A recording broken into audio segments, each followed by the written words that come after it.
My name is Sydnie Singleton. I'm the TEACh Cincinnati campus-based coordinator at Miami University. And I'm Teri'Ana Joyner. I am a now fourth-year student studying integrated social studies education at Miami University. And I'm Prince Edward Johnson II. I'm the pipeline coordinator for the TEACh program with Cincinnati Public Schools. So I'm looking forward to getting to know you all more. Appreciate the shout out. Thank you. So TEACh is an acronym that stands for Transformative Educators Advocating Change. So some of you may be thinking, what is TEACh Cincinnati? TEACh Cincinnati is a pipeline program that recruits students from Cincinnati Public Schools who all want to go into education.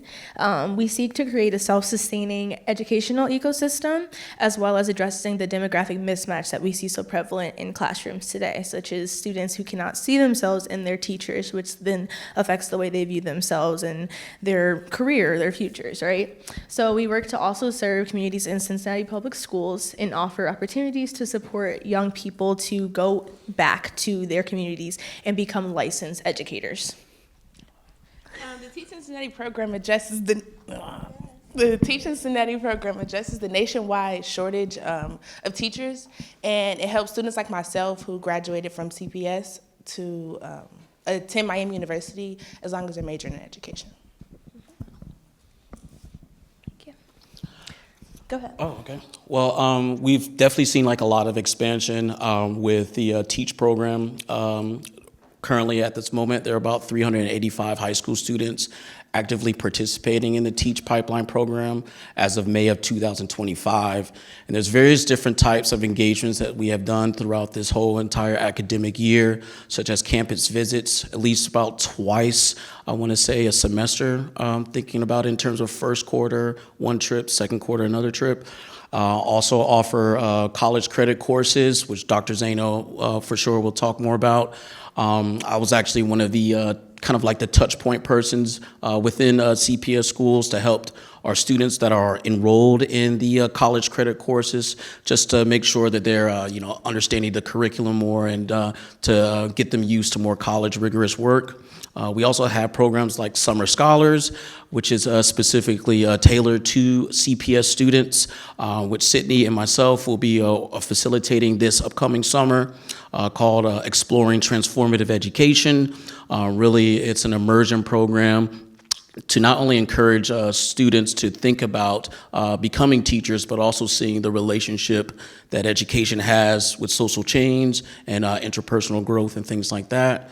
We also have Bridges as well, which is a very great college visit kind of a program which we offer. And we also have these kind of, like Reimagine conferences that we organize through Miami University. We might bring in an academic scholar who's been nationally recognized, such as like Dr. Carla Shalaby, who's a really great scholar. And we had a chance to bring CPS students to come to participate and get well acclimated into campus life and to understand how different people who are invested in education think things in a more meaningful way, and having students to participate in broader discussions. So really, there's been a lot of great expansions. I can't even lie about that, right? Because the TEACh program originally started out at Aiken High School, and now it has expanded across various different high schools, such as Withrow, Euler, Schroeder, Spencer, our Riverview East Academy, Taft High School, Walnut Hills, and School of Creative and Performing Arts. So we're looking to expand some more throughout the next upcoming school year. And then I am, since it started at Aiken New Tech High School, I'm a part of the first cohort, meaning that it started when I was in 8th grade, thank you. It started when I was in 8th grade, and since then has, like you said, expanded to other schools as well. All right, next one. So through our incoming students, we've seen an average of a 3.61 GPA. According to FAFSA, 83% of the students who are incoming have high financial need or Pell eligible students, and 92% of those students have high or moderate financial need. So we can expect in fall 2025, so this upcoming fall, 12 confirmed students who will be admitted. Some are who are here today, right?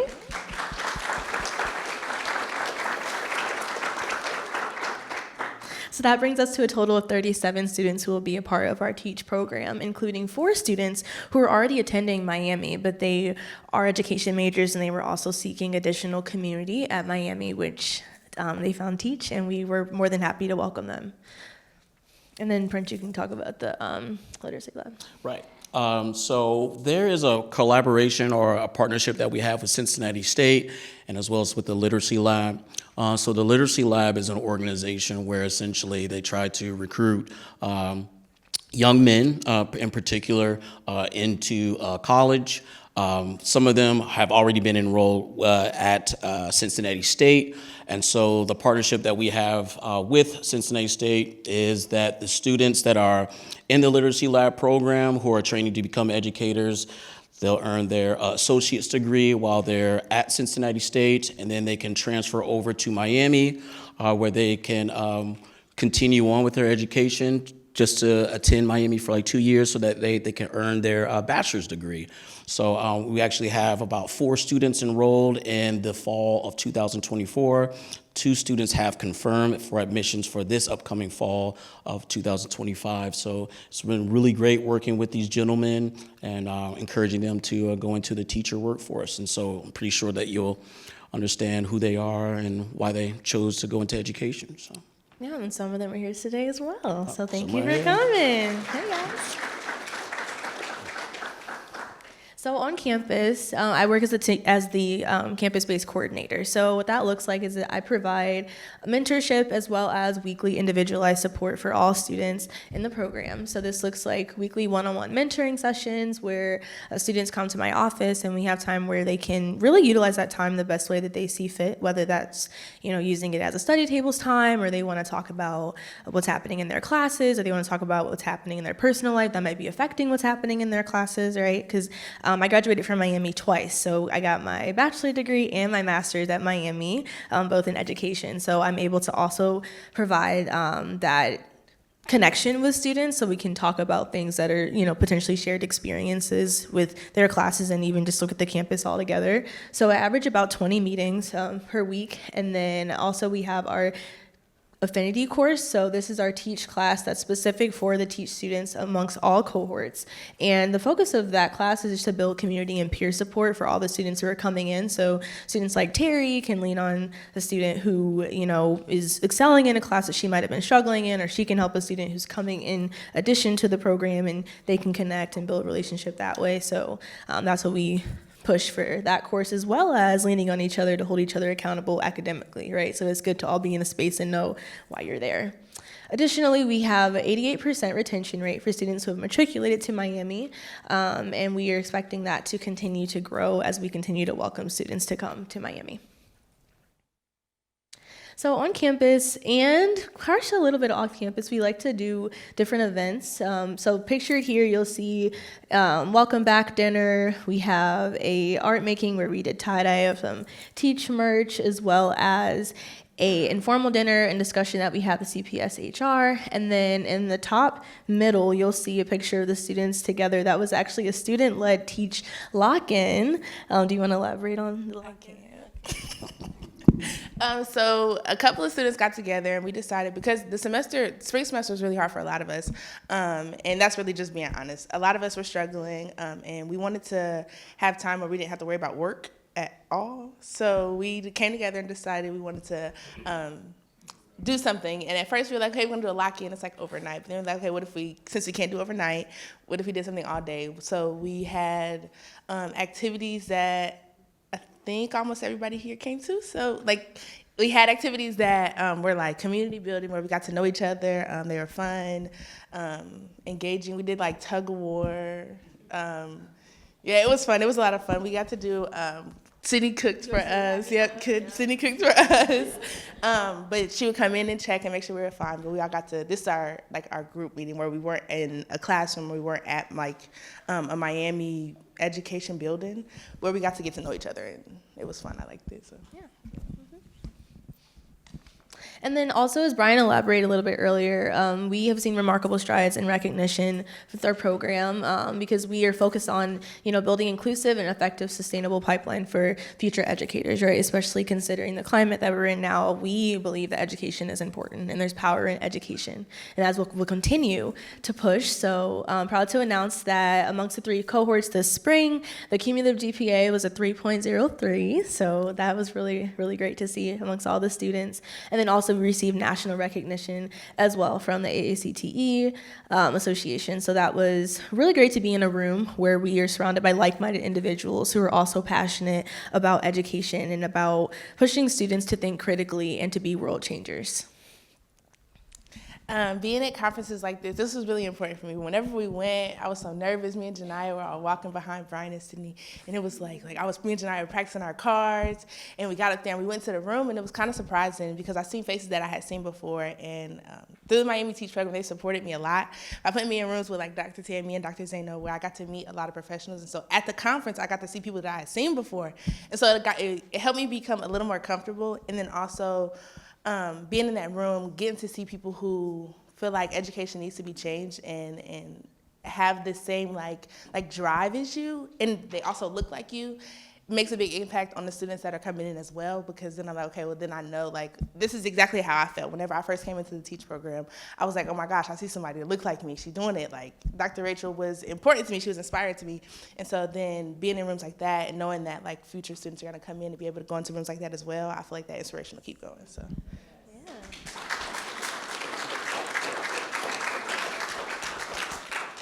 So everything that we just mentioned, it costs a great amount of money, right? So it's just north of $1 million that we budget annually to ensure long-term sustainability amongst all students that we welcome into our program.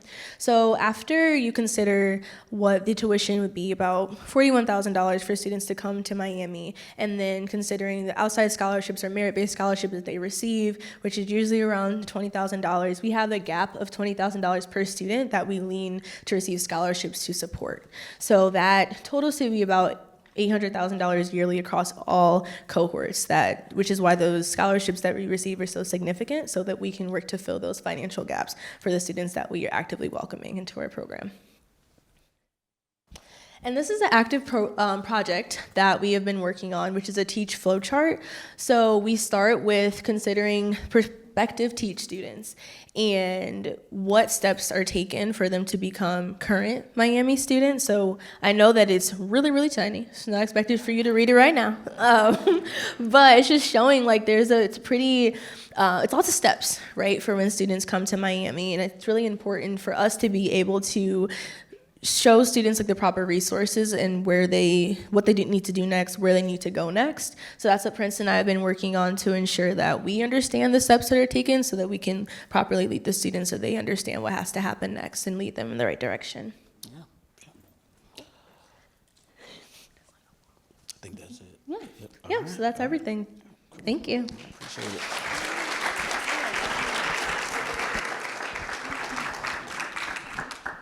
it. Anyone have any questions?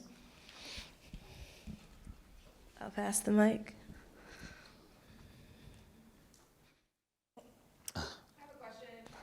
Hi there. Do I need the mic? I was gonna give it to you anyway. My name is Jamie McKnight-Pipkins. I'm with Cincinnati Public Schools. Great job on the presentation.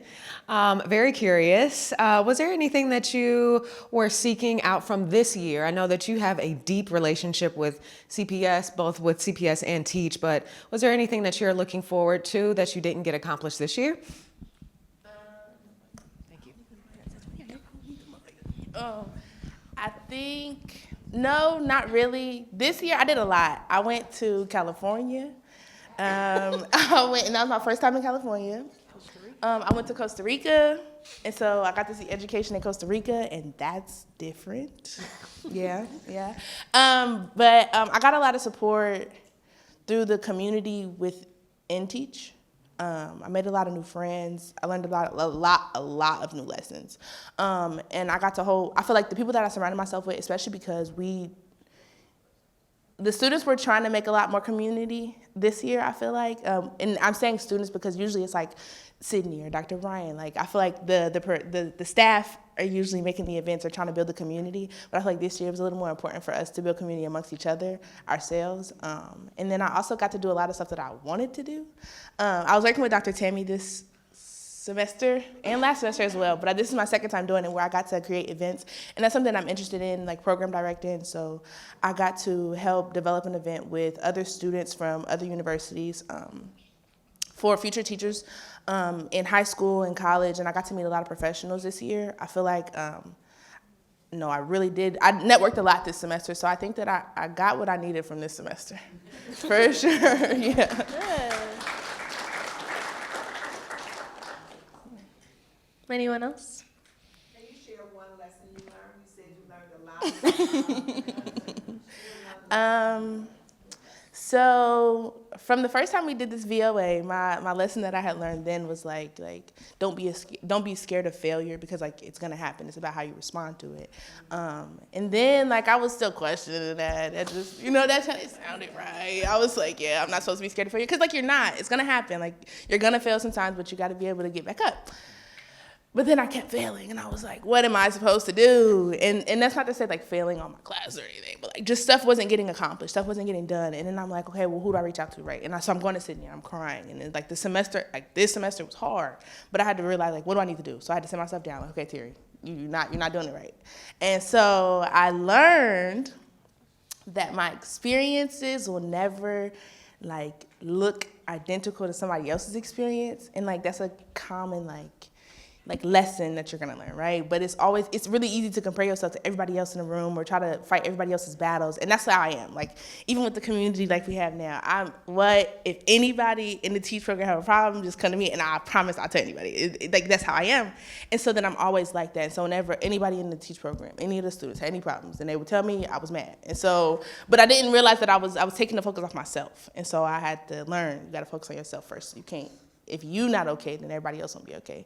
And I feel like in a lot of the communities that I'm in, a lot of people look to me for like being happy or for advice or just to be around good company.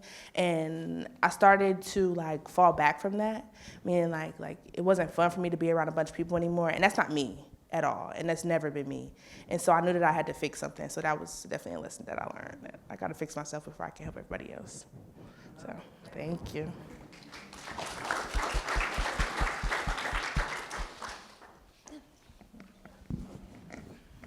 Thanks. Could you all talk to the conversations you're having with high schoolers as they are thinking about potential pathways to teaching? What are they curious about? What are they excited about? What are they worried about?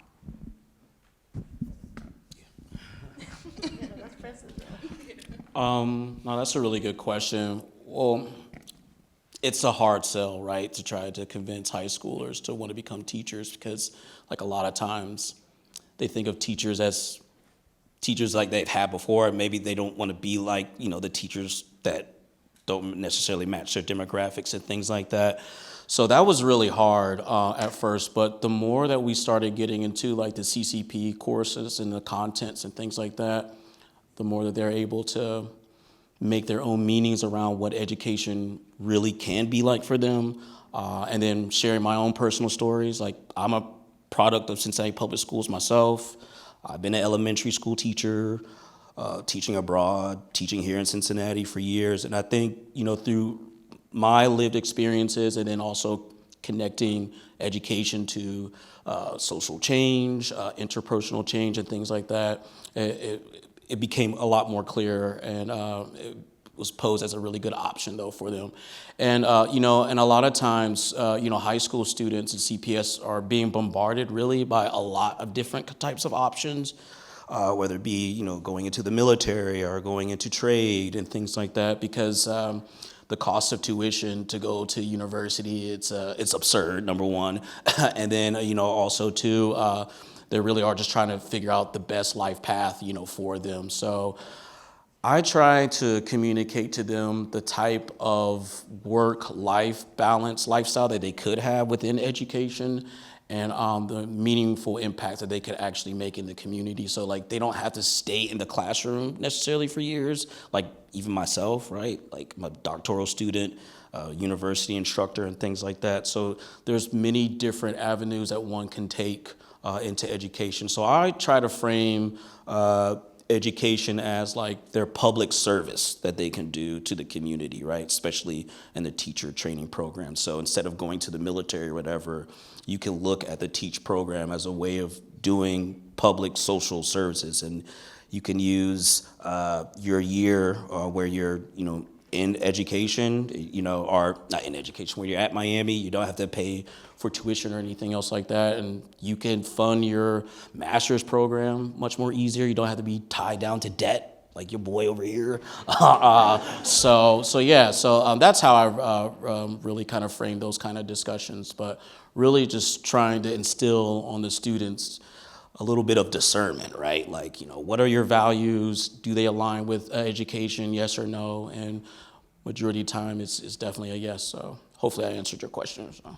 Yeah, I just also wanted to add too that I think this is where the campus visits are so important, like letting students know that college is an option for them, right? Because if they're first generation or it's not in their community, they're not surrounded by people who go to college, they may not think that that's something that they could even do, right, or accomplish. So I feel like that's why it's important to even just say, even though you don't know if you want to be a teacher, you don't know if you want to go to college, like come to our campus, come check it out, come see what college life could be like for you, just to, go in the dining hall and see college students going to class and go in Armstrong and get that exposure and interact with other students who are in college, right, and went to Cincinnati Public Schools. I think that's really important too, which is why I love how we do those visits, because I've definitely talked to students who have said like, oh, actually, I want to consider college now because I got to come here and do it. And they don't have to pay to visit, and even with Bridges, like that's an overnight experience and they get scholarships for that to even attend. So I think that's also important.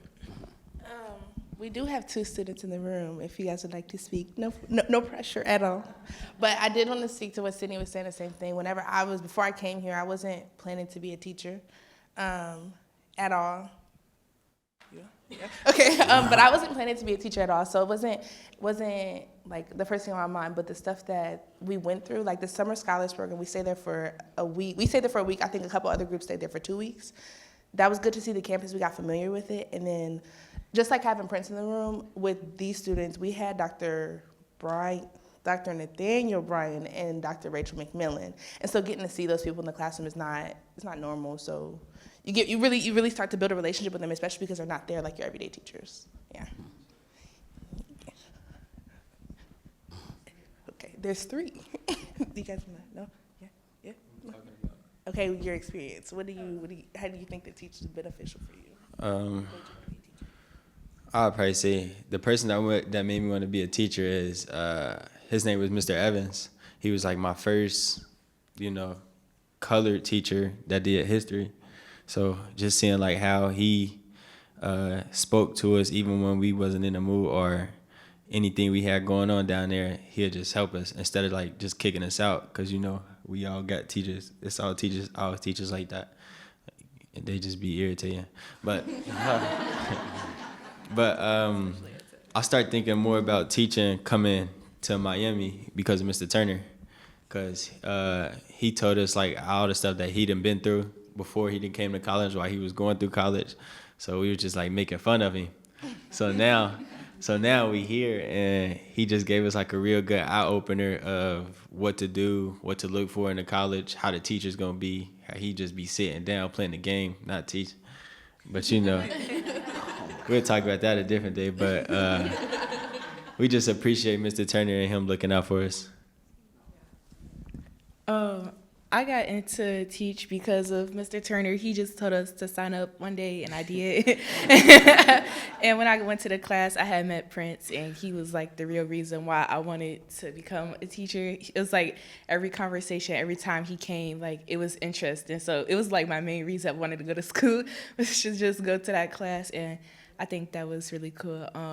And like how I see education and everything we learned in the classroom is like really important to me, because I see the things he taught us, like people have a lot of different views on how education should be, but it's not that way, and even though we're trying to like get it in the proper way, it's still like not working. Oh, yeah. Hi, my name is Kennedy. I got into TEACh because my junior year, I was actually done with high school, but they told me I needed more credits. And so Dr. Coleman, I go to Walnut Hills High School, and he was like, just take the class. And I was like, but I don't want to be a teacher. And he was like, just take the class, you need the credits anyways. I took the class my junior year, and I absolutely hated it. And he was like, well, just take the next class. And I'm like, why? I hated it. He's like, you need classes for your senior year, though. And I was like, okay. So I took the class, and I was with is it Zaino, and I absolutely loved it. I fell in love with the class, and I did go to Miami Bridges, and I hated it. I loved the experience, but I did nursing because I didn't know that I wanted to be a teacher, and I hated it. And when I went to her class and talking to Dr. Coleman, I absolutely fell in love with it, and it was that from there.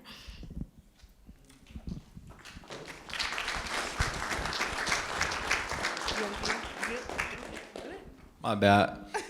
It's me again, you know. But so like I'd probably say like a prime example that we got from Prince was when oh my bad, cuz. Oh, I'm sorry. Oh my. All right, so one day we was learning about Peasley Elementary, right? And we were just learning like about the history and everything that was going on. So like fast forward like toward this month when I'm about to graduate, I get an opportunity like the day of graduation. I get to go to Woodward High School to give Peasley community area now $2,000 to like $5,000 donation. And as soon as it happened, I called Prince. I was like, Prince, guess what just happened? It was like, we just donated some money to Peasley. He was like, for what? For real? It was crazy. So it was just like everything that he teaches really gonna come to light sooner or later.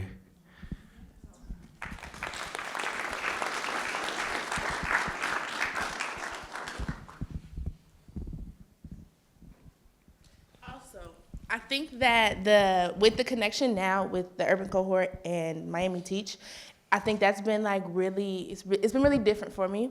But I think it has helped as well because we get to see students at the urban cohort, like retreats and stuff at Peasley Center, who also want to come into education. And so we have Destiny, who's one of our TEACh students, who came from the urban cohort as one of the youth members, and now is going back into the urban cohort as one of the Miami TEACh members. And so it kind of like, it keeps circling around, building community and going back into the community. And I think that's why I like those two as well. So Peasley. Yeah. Any other questions? Okay, well, thank you.